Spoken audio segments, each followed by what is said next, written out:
What's going on, guys? This is Rob, and in this video, we're going to talk about Sabra. I'm going to give you the closest thing we get to her origin in Marvel Comics because she doesn't fully have one, but she is, at least in the Marvel Cinematic Universe, being referred to as the Israeli Captain America. First things first, in Marvel Comics, that's never what she was. There's never been a time in the history of Marvel Comics that I'm aware of where Sabra had donned the moniker of being the Israeli Captain America. There's no Weapons Plus involved in her history. And for those of you guys who don't know the significance of Weapons Plus, we'll talk about that here in a minute because it's very, very important to understanding why Captain America existed in the first place and why she's different and really not related in any capacity to Captain America. But the thing about this is that the closest we get to her origin is really covered in only a couple different comics. Everything else is just fluff. The first of these is the Incredible Hulk issue number 256 by Bill Mantlo, and the second is X-Men Volume 2 issue number 67 written by Scott Lobdell as part of the Operation Zero Tolerance story, which we'll also talk about that here in a second.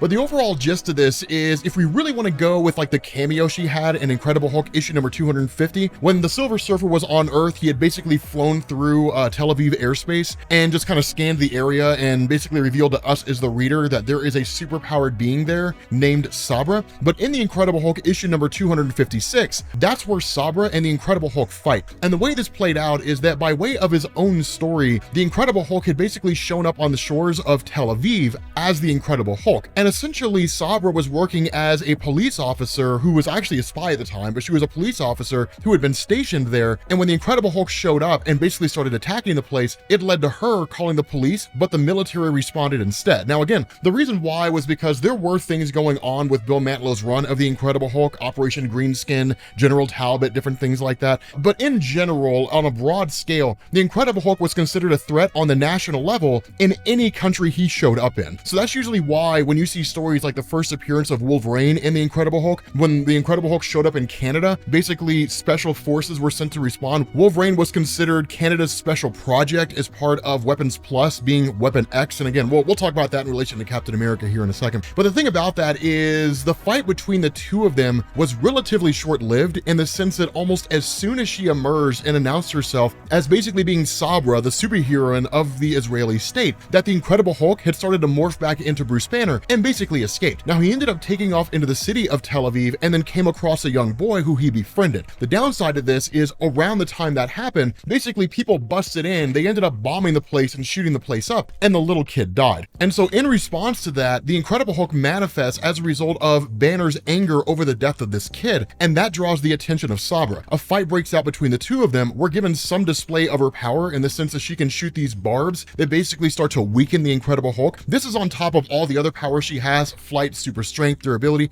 In effect, the powers of Superman, because those things are given out like candy in this day and age. And so in a weakened state and realizing that he has to recover, the Incredible Hulk grabs the kid and then takes off. That's when Sabra follows suit, and then when she arrives at where the Incredible Hulk landed, we come to the realization she thinks the Incredible Hulk killed the kid. But when Banner responds, or when the Incredible Hulk responds and saying, "I'm not the one who killed this kid," it was actually the conflict between these warring groups of people in this part of the world that led to the death of this kid, that ultimately the Incredible Hulk takes off. And Sabra is just kind of left there to come to terms with the fact that this giant war is showing a sort of casualty. Now, the significance of why that mattered to her on such a level was not fully explained until 20 some odd years later when we got to Operation Zero Tolerance. Now, Operation Zero Tolerance was basically just another story Marvel had published at the time, which was just like, there's a guy named Bastion who wants to kill the mutant population because who doesn't in Marvel Comics? And it just kind of followed that form and function. In relation to Sabra, we didn't get a ton of information here, but one of the things that we learned is that at some point in the past, her son was killed in a terrorist attack, hence the reason why the death of this young kid in the Incredible Hulk story had hit her so hard. But the other part of this origin, which is actually given to us in Marvel Superheroes Volume 2, issue number 6, and does have some important components, so we really should cover it here, but this origin basically revealed that at the early days of her life when she was a little kid, she was moved to a kibbutz, I think is how you pronounce it, but it was basically an Israeli settlement, and this was done partly because of the fact that she had powers that had manifested because she was actually a mutant and really nothing else. Now, what ended up happening is that once her powers did manifest, she was rolled into Israeli Secret Service, also known as the Mossad, which was their version of the Weapons Plus program. Now, this is when we start to get into the nature of like Captain America and that kind of stuff, and how she's not exactly that way. So when it comes to Captain America in Marvel Comics, conventional wisdom and even the original stories would tell you that Captain America was just an experiment to create a super soldier by the US government, and that was it. And again, that's the way it was originally. When Grant Morrison started writing the X-Men, he turned that entire mythos on its head. And for reasons that we're not going to get into here, what we ended up discovering is that Captain America was actually called Weapon 1. That's what Project Rebirth was. The entire basis behind Steve Rogers becoming a super soldier, even though he had no idea this was the case, was to basically contain and control the mutant threat, kind of the precursor to Project Wide Awake in Marvel Comics. The intention behind Weapon 1, which was ran by the overarching Weapons Plus program, is that Captain America going into World War II was a field test. If he demonstrated the ability to operate as an effective super soldier, then when the war was over and he was brought back home, his mind would be wiped. He'd be given whatever programming he was supposed to have been given, and he would go forward operating on behalf of Weapons Plus to contain and control the rising mutant population. As we know, he was basically frozen in a block of ice and was believed to have been dead. So what Weapons Plus did is they started focusing on other weapon projects, Weapon 2, Weapon 3, Weapon 4, going all the way up to Weapon X, also known as Weapon 10 or Wolverine. And of course that led to things like Deadpool and Emma Frost and so on and so forth. But the importance behind this is that with Captain America's project, while it was super top secret, it's all stuff that leaks out because they're intelligence agencies. Their job is to literally know things that are not supposed to be known. And so that's why in Russia, you had things like Department X, you had the Red Room, right, where Natasha Romanoff came from. Guys like Colossus were basically being kidnapped by the Russian government and forced into the Winter Guard, which was their version of a superhero program. But Israel was doing the exact same thing.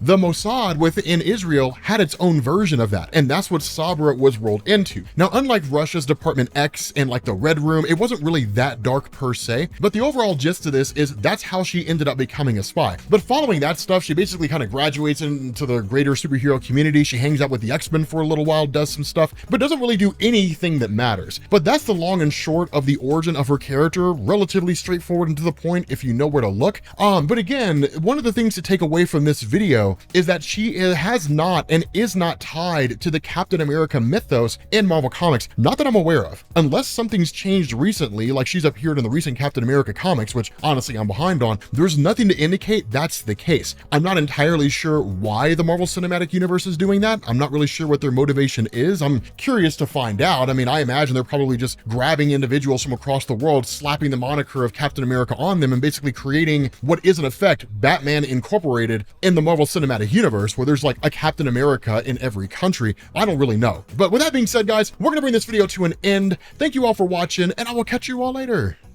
Peace.